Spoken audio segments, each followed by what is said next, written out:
Hello YouTube, I am a random guy on the internet with hardly any subscribers at this point, with a very shoddy webcam built into my laptop, and you are someone who's bored enough for some reason to click on this piece of crap. Anyways, Jilly juice, something that plenty of people have already covered, but I have yet to, so I'd like to have some fun with that. I don't have very much of a scientific background at all. As far as biology and medicine, I only have high school, which, from watching a lot of her videos, she says that she doesn't have a high school education. But she makes a lot of claims. If you want a little bit more of a background on her, I highly recommend the video by Miles Power and the entire series called A Song of Salt and Poo by Jeff Holiday, which, God bless that man. He's truly doing God's work. Now, I don't have any video editing software, so unfortunately, I'm not going to be able to put a small little Jillian down there in the corner. But she really doesn't have anything as far as visual substance in her videos. It's mostly just audio. So, we're going to listen, and I'm going to, in real time, react and give my responses. Good morning, everybody. It's Jillian. Good morning, Jillian. Happy November, and yes, it is. I'm just going to pick random videos throughout snowy this. On the ground. Yes, we are entering into makes a them cold so period, often. and the ultimate dark period, as Dr. Fauci, whatever his name is, and then everyone else in the mainstream media who peddles fear and ultimately peddles the fear of death and dismemberment, as well as rationalize it. The charismatics rationalize the death process, and that's in religion. So yeah, politics, religion, and science. I broke those. Death is there. I broke our society down because those three things are the vehicles of control. The systems of control. And those who not only not fear death, but are able to, I don't want to say surpass it, no, conquer it, I mean. Clearly, like me, she went into this video, like all of her videos, without a script. Can you really conquer things that are out of your control? Well, those that have the ability to control their body, mind, and spirit to where they're not falling for the fears of death and dismemberment, they are the ones that will kind of laugh at all of what's going on. They're the ones that will not fall for the politics or the religion or the perception science. Science is science. It's how you want to view science, and pretty reasonable thing to say. Use science to support your thesis. Oh yes, people are supposed to die because look, they're dying. Okay, and then people are supposed to die because look, they're dying. That can be applied to so many things. People are supposed to crash in their cars. Look, it's happening all the time. You know, obviously death is something that's a little more common comparatively, but I mean, she is saying that that's the logic not to have, but I'm pretty sure that that's not why we have death is supposed to happen as a logic. I think death just happens. It's a natural part of life. You have birth, you have death. Not in the eyes of Jillian, though. The only reason you have birth is because you don't take care of your body right. You don't drink her juice. Don't drink that Jilly juice. And you're going to wind up falling apart with time. And sorry if it seems like I'm spacing out. I've binge watched a lot of her videos in the past 12 hours, and it's ridiculous. Hopefully I'll be able to make some form of coherent series out of this, and you too will be able to feel my pain with me instead of on your own. That's a lot of the fun that's going to happen here. Giving science, so as above, so below. There's a science for life and there's a science for death. And those are the only two absolutes. So yeah. I don't know what science for death she's talking about. And as far as science for life, is she talking about biology? Or is she talking more medicine? I don't know what she's going with when you that. Look at everything. When you look at all of Hollywood, all of politics, all of the different media. What the hell does that have to do with science? TV shows, journals, journalists. Ooh. They are peddling the fear of death, or peddling it. Demonizing someone who may have caused someone's death, or... See, that's funny. That's funny because she gets a lot of criticism, and she doesn't understand that, for background, there was a cancer patient who was terminally ill. He was going to die, no matter what. He was in hospice. He was at the end of his rope, and desperately, as a lot of people will try to do, he wanted some kind of miracle cure and was willing to try anything to see if it would wind up, helping in any way. He came across Jilly juice and tried it. So he was constantly filling his body with this salty, fermented cabbage water, and the pain this man must have had to go through in his final days and weeks while he was doing this. Jillian is credited with a lot of it in the eyes of many people.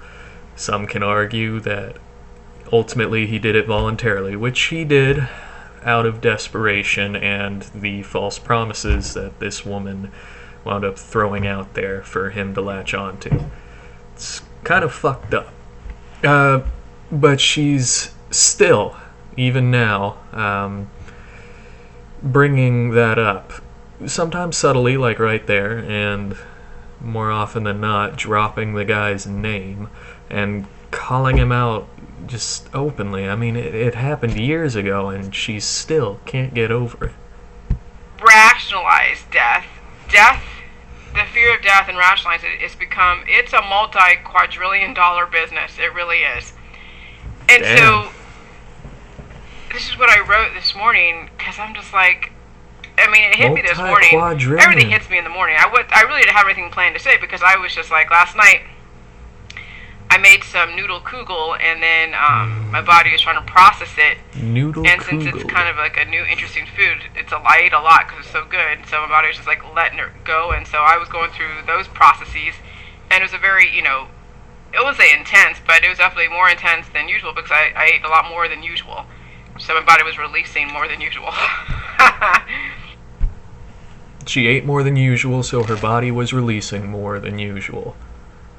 Is she saying that because she ate more, she had more shit? Is that supposed to be a revelation? Or is she trying to make a joke here? I don't know with her. So here we go. The fear of death and rationalizing death is the ultimate control.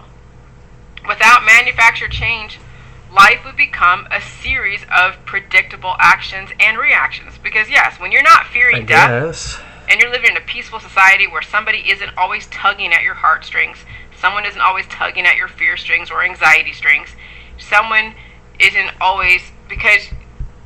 But isn't that exactly what you're doing? You're tugging at people's heartstrings, anxiety strings, fear strings, as you put it, to get them on the juice. You keep bringing up about how they won't have to die if they do your Jilly juice.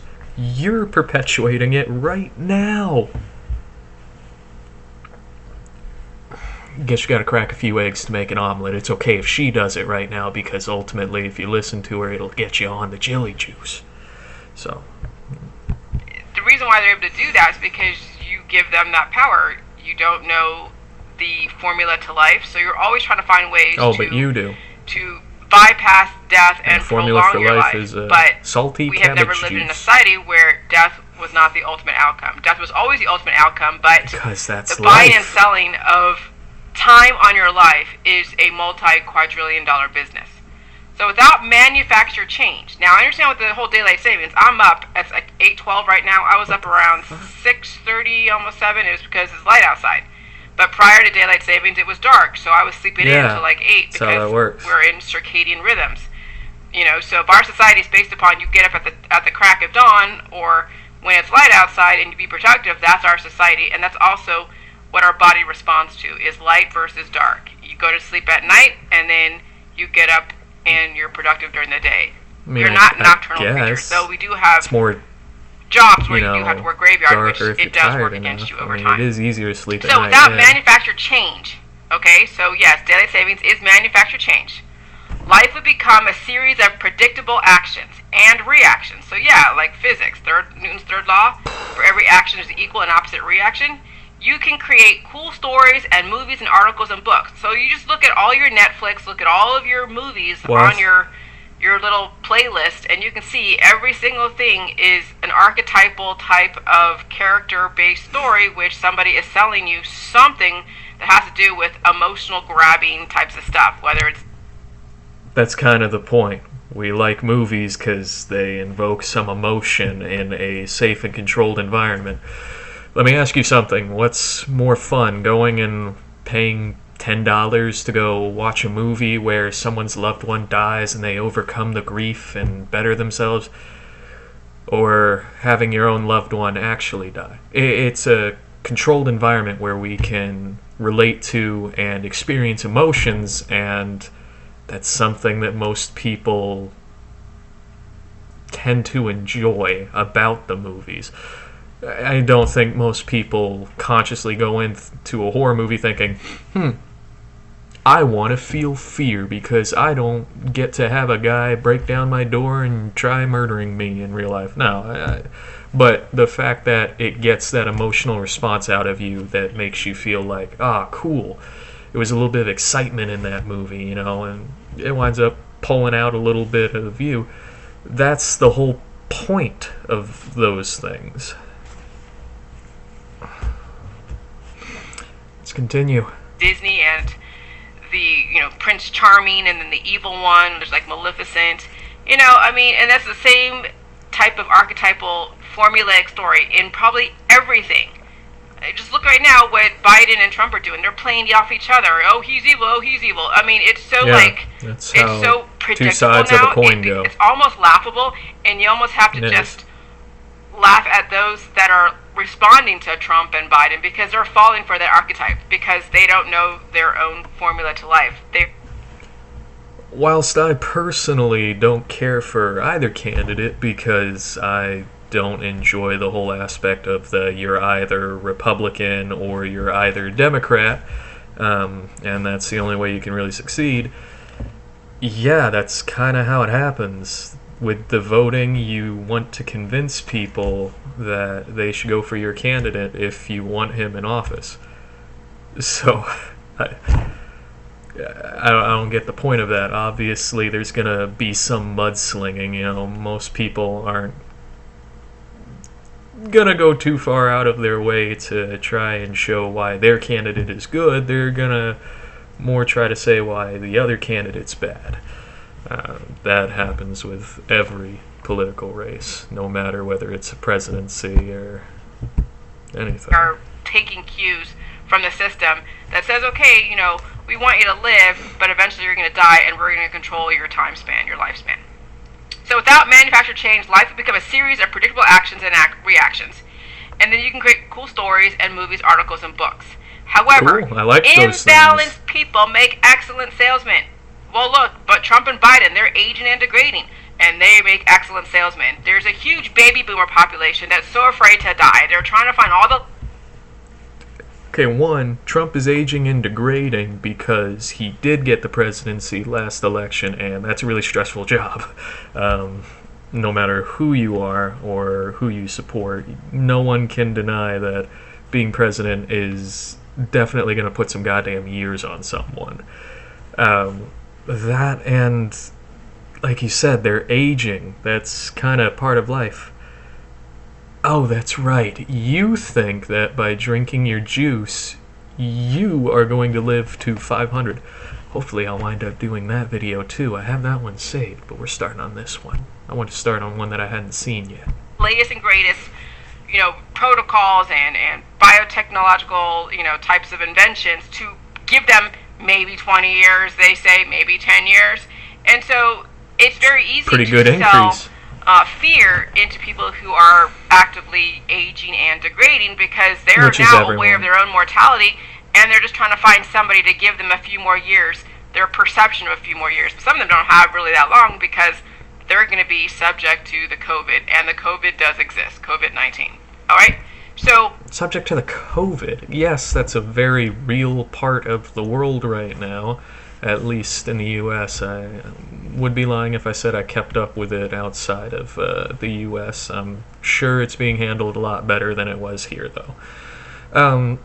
But isn't the whole point of this, and you're Jews supposed to be talking about how death is basically being profited upon? And I'm not sure if that's the word, but people are making money off of death? That was happening before COVID, so what does that have to do with anything? Imbalanced people make excellent salesmen. When they can cause fear, anxiety, pleasure in a story to the point of you buying what they're selling, that is the addiction of triggering people's emotions to separate their money from their wallet. How many of you have bought so many different protocols, spent thousands and hundreds of dollars with the holistic allopathic world trying to find the path to whatever you think life is? But at this point, you've been told prior to J-Juice that you're supposed to die, so now you're just trying to buy a few years. But you don't really... I will agree on her on one thing. One thing, and it's not because she's smart that we have this viewpoint. She happens to be an idiot still. The naturopathic community can prey upon people. It's not everyone, definitely not everyone. But there are quite a few parties I'm certain of that are just getting their feet into the naturopath community just so they can make money off of gullible people. But that's with any industry. Because our world revolves around currency, the smart people are going to find a way to gain that currency. Whether we consider them to be scum because of it, that's not really a part of it. The fact of the matter is, they found a way to get that coin. A few years, I'm sure I'm rambling too, but you want to be whatever the average is, right? The average lifespan on the actual tables for life insurance is like, 80 for a male, and maybe 90 for, well, maybe 75 for a male and 80 or 90 for a female. And if you're lucky, you'd be like, Ruth Gator Ginsburg, who has been plied with so many chemicals that she was able to, prolong her life to the point of where, she was like a walking zombie. Bless her heart. I know she made some changes in our society, but she still is subject to the same, protocols out there that eventually you're going to die someday, right? So when there's an obvious and intentional death in the world, so there's an obvious, people expect to die. And so yes, the charismatics in the politics, religion, and science, especially religion and spirituality, they will rationalize their death. They'll be like, oh yeah, we're going to ascend and go to a different, planet. We're going to, go to the nether world.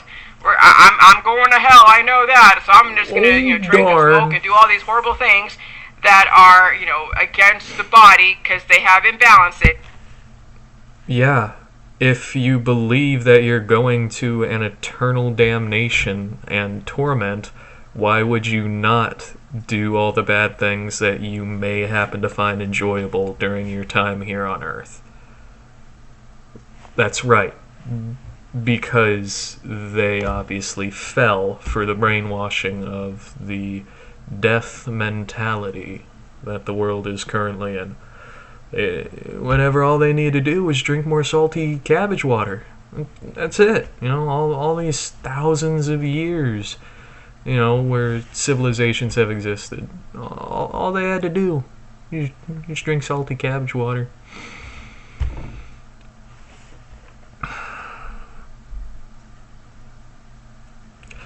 I think that